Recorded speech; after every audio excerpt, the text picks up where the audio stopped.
Hi, everyone. Thanks so much for being here. Let's see if Blossom's connecting. I'm Yay, we made connected. it. Hello. Hello. Thank you, Blossom, for being here. Nice to be here. God, these lights. Okay, hi.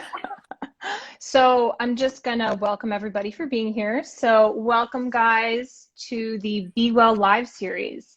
My name is Melanie Carminati. I am a doctor of physical therapy, and I'm a Pilates practitioner.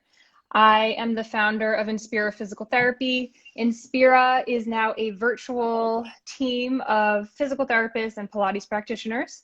And our training varies from classical to Pilates rehab, so it's really spans the width of Pilates. And we offer different holistic services, but now everything is virtual.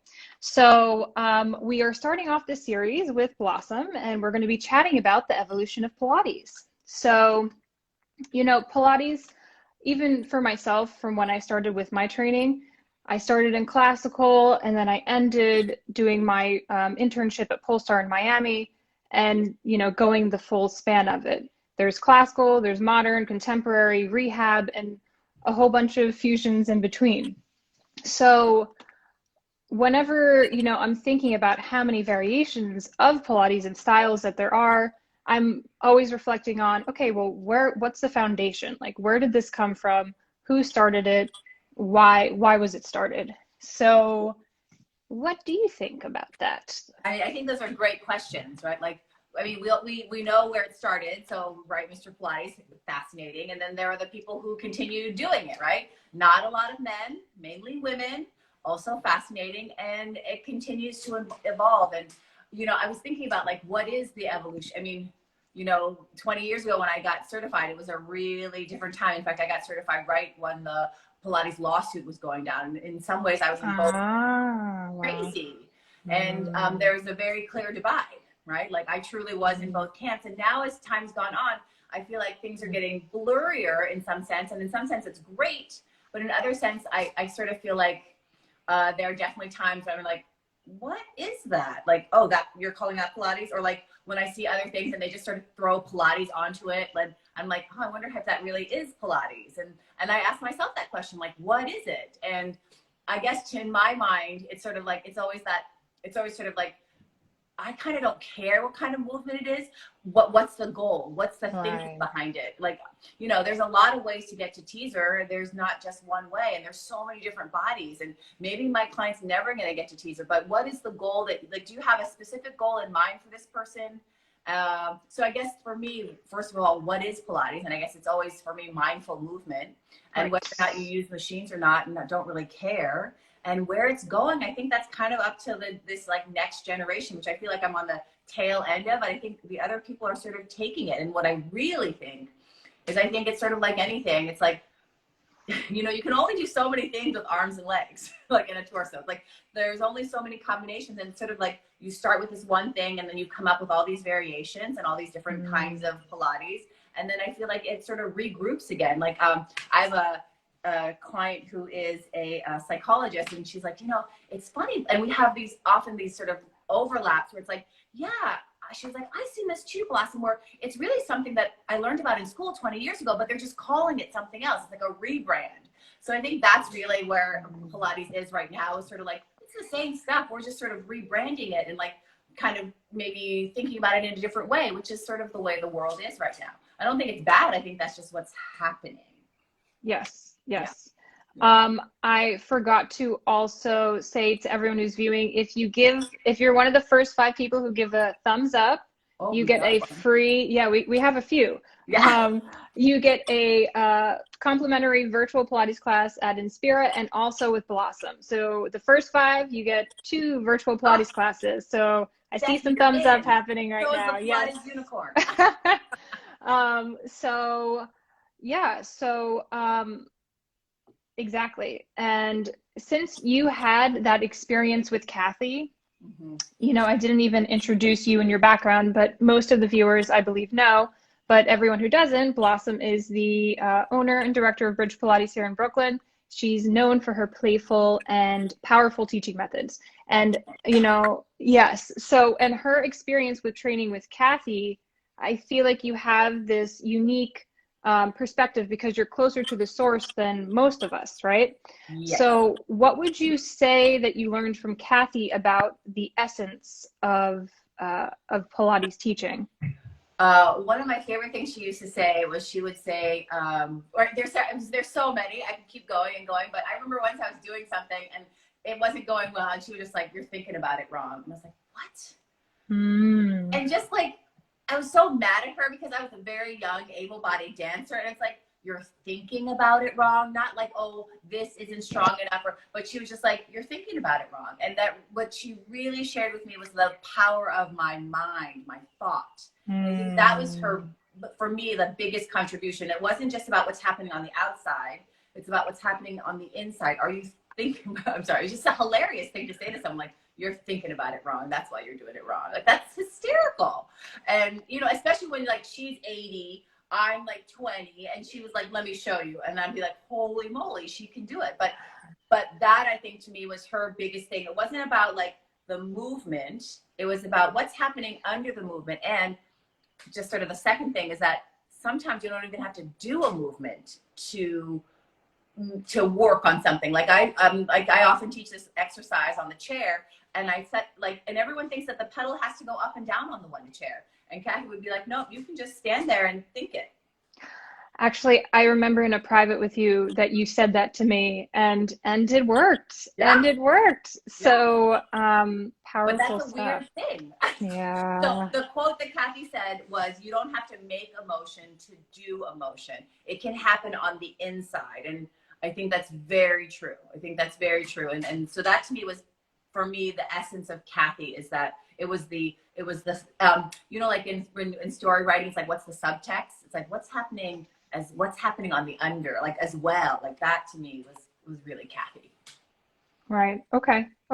So then what about with maintaining, you know, that essence as you grow as an instructor, you know, with all the fusion, with all of the transformation, how do you maintain that as you move forward? Maintain the essence of Pilates, of Kathy? I'm sorry, what do you mean? I guess, well, for Kathy, how do you maintain that? That's a big one. That's a big one. So ironically, and I think it's today, Melanie, you don't know this, but today is the anniversary of her passing away, actually. Like 10 years. Oh, years. I know. It's funny. wow.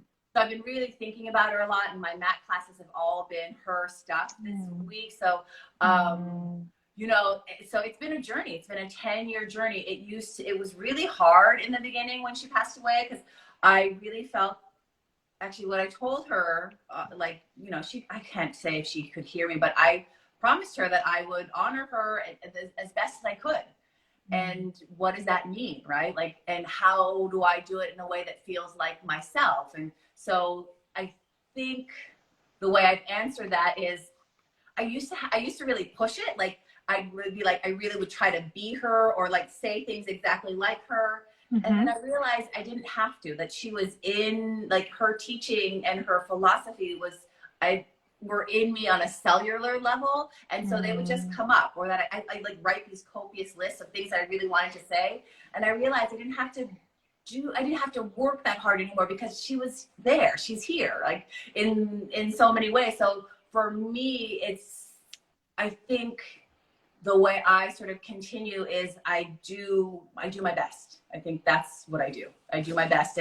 And part of that is honoring her and kind of teaching similarly to the way she taught me, but really being myself. I talked about this in my class yesterday. I shared it because I once shared that Kathy once had me, she once observed me teaching. Can you imagine? It was nerve-wracking. Oh, yeah. Yeah, that's nerve-wracking. Yeah, and she was very respectful. She really was, like, in this, like, when you were the teacher, she was very respectful to me, and I was surprised, because I've seen her sort of not behave herself at times.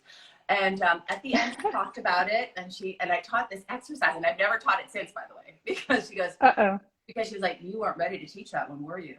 And I was like, "No, I wasn't." And she said, "You know, honey, you can't teach like me. You can't try to be me." And I remember I was a little crushed. And then, you know, her lessons take time, because she would just sort of like slice into the heart of it. But for me, what that really meant, she said, you can't teach like me. You have, and for me, that meant I have to be me. Yes. And that's almost scary. It's much easier to try to copy somebody. Yeah. Right. And so that is one of the big lessons, was just that I had to be myself. But now as I'm older and I've been teaching a while now, it's a gift to have someone go, oh no, you go do you. And so yeah. So how old were you when she said that? How old were you when that happened? Young, 20, definitely in my 20s, definitely not 30. I was nowhere near married. So I would say 25. Yeah. So 20 years ago. Oh. Yeah, I'm going to be 45 this year. Oh, happy almost birthday. Well, not really, but 6 months, but yes. Yeah. Well, you look like you're 25 still, Blossom. So good for you. Good for you. That's what matters most, what you feel like. So, I feel like with many instructors, because there's so many different even pieces of equipment that are coming out, there's pieces of equipment that are being made that weren't the classical Pilates equipment. There's totally different technology that's being used for some Pilates method. Where is the line between evolution and creating a whole nother method? And then, you know what I mean? I do know what you mean. Yeah, at a certain point, it almost needs to sort of like, see, I think this is all very personal, right? This is very personal. Like, sure. I had the gift of having Kathy. Like, that doesn't exist anymore. My kind of training, it just doesn't exist. And how do I tell people to go get trained that way? And as things evolve, I think, I don't believe in things staying the same, but I do believe in honoring the stuff that came before us, the people, the stuff that came before us. And so I think that's, I have, like, if you in my studio, I have nothing that converts. Right. Not because I don't believe in it. In fact, if I had my own little small tiny studio in my home, I'd probably have a convertible. Right. But I'm old fashioned and I have space and room for this. However, I have zero judgments about like someone who's in the middle of nowhere who could afford one piece of equipment that has a convertible. Great. I think, Kathy taught me that too. Like she, you can't be snobby.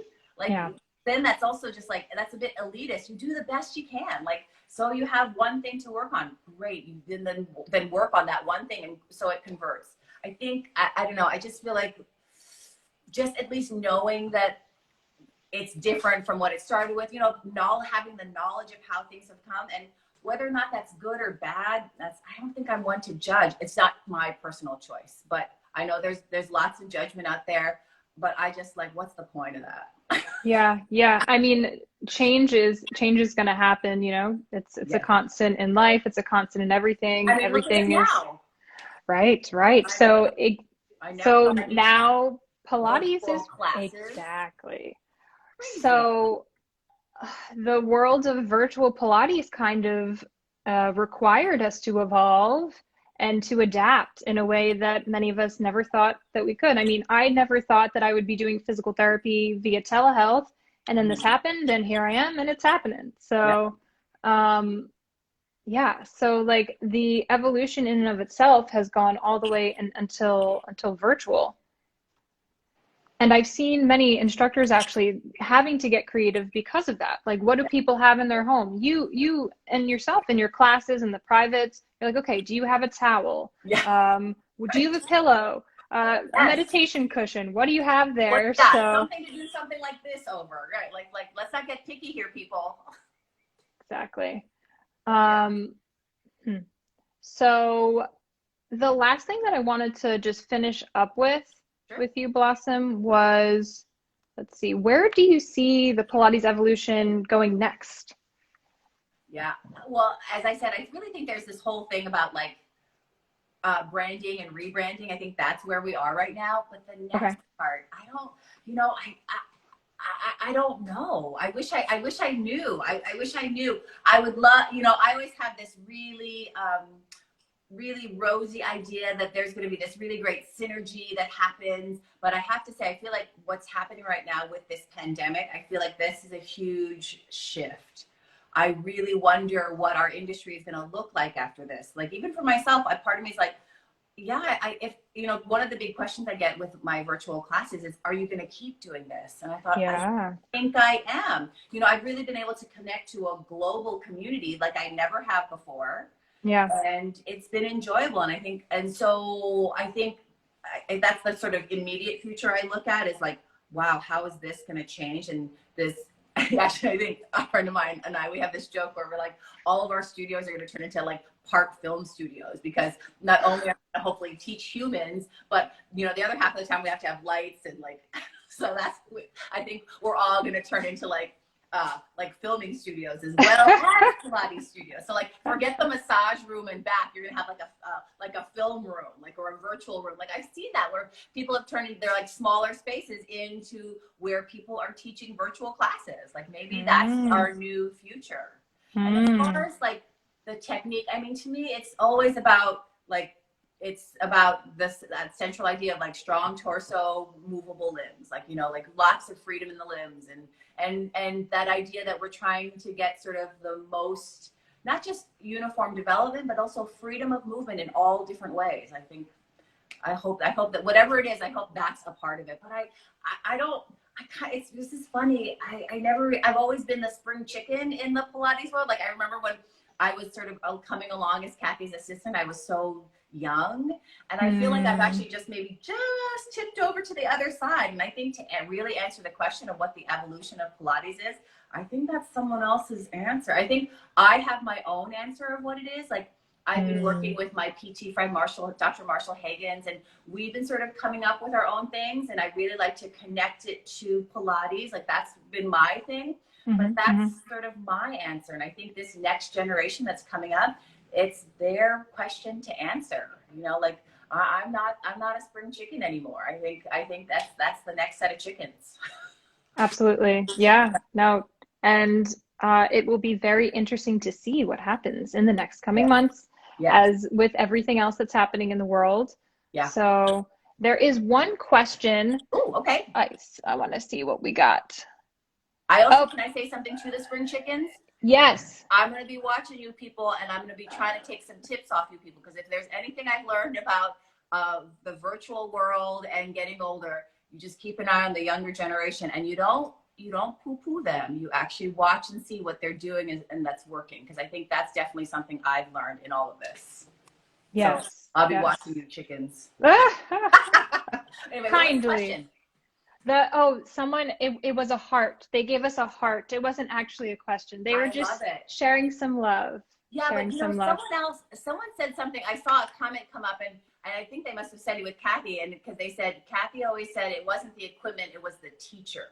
I know, I love that. I'll go back and look at the comments later, but whoever that was, thank you for that, because you're right. That is, you know, because you know, Kathy would say that you didn't have to, like, you know, do you know that Kathy used to sort of assist people in photo shoots?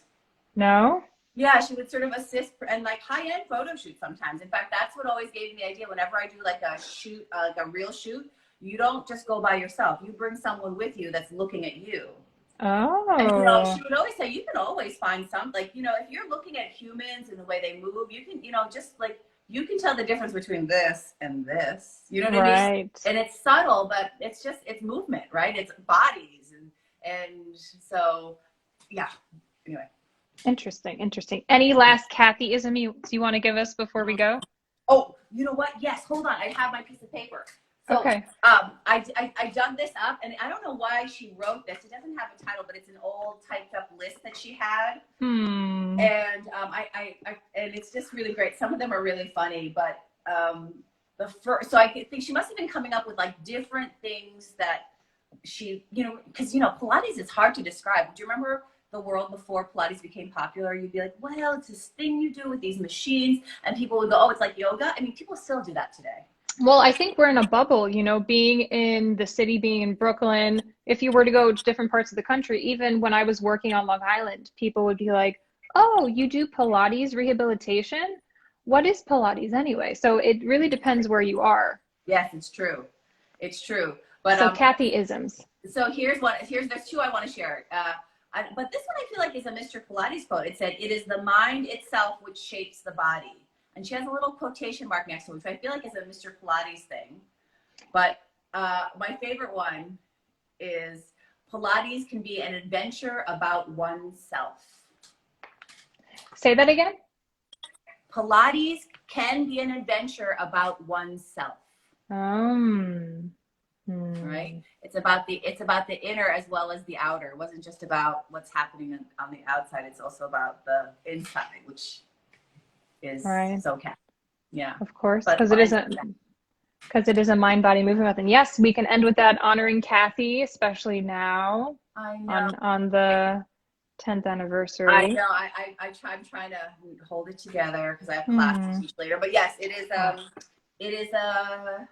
a very, when she passed away, someone said, give yourself some time. And I thought, okay. She says, this stuff takes a long time. And it has taken a long time, but I really feel like, yeah, I get it now. I get a lot of things now. And it's amazing to me how a teacher can teach you still from the grave. Like there's some things I figured out now. I'm like, oh, that's what she meant. Like, I remember when there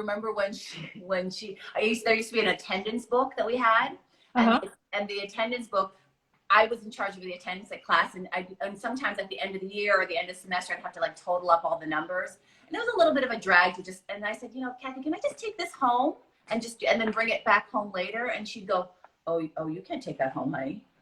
I was like, oh, but I'll just bring it back on Monday, and it's Friday. She was like, you don't know what's going to happen on Monday.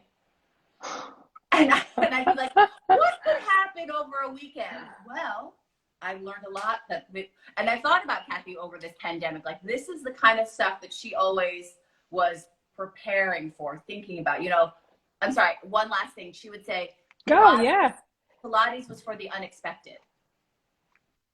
Yeah. Like, so when there was a blackout in New York City and she had to walk up 14 flights of stairs, she was like, oh my gosh.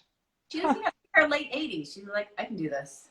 She's like, I was like, how do you? She's like, I know when to rest. I know when to walk. I know how to use my legs. I can do this. So, yeah. So wonderful.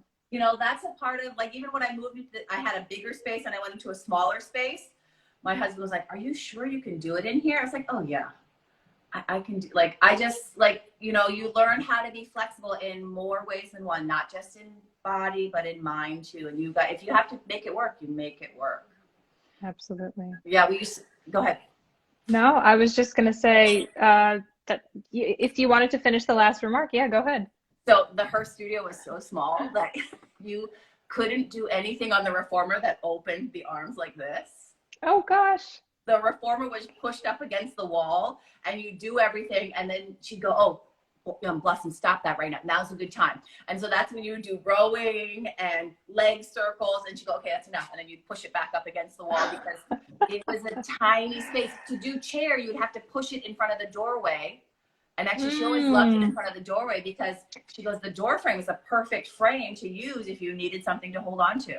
Absolutely. But that's how small it was. It was tiny. Wow. Later, when they closed it, they turned it into a laundry room. That's how small. Oh my gosh. Yeah. Actually, I just was reminded of that by my friend Cynthia, who was like, wait a second. And we talked about the old studio. But anyway, that is it. Oh, well, thank you, Blossom, for sharing all of this. Thank you for joining. Thank you for everybody who's been tuning in. And for those who were the first 5 to get the thumbs up, we will definitely get back to you once this is over with your free. Yes, we'll both see you in class. And yeah, so stay tuned, everyone. The next guest that I'm having tomorrow will be on our YouTube and Facebook channel. I'll be bringing in Dr. Shaw Bronner. She is the physical therapy director at Alvin Ailey. So we're going to be speaking about safe return to dance after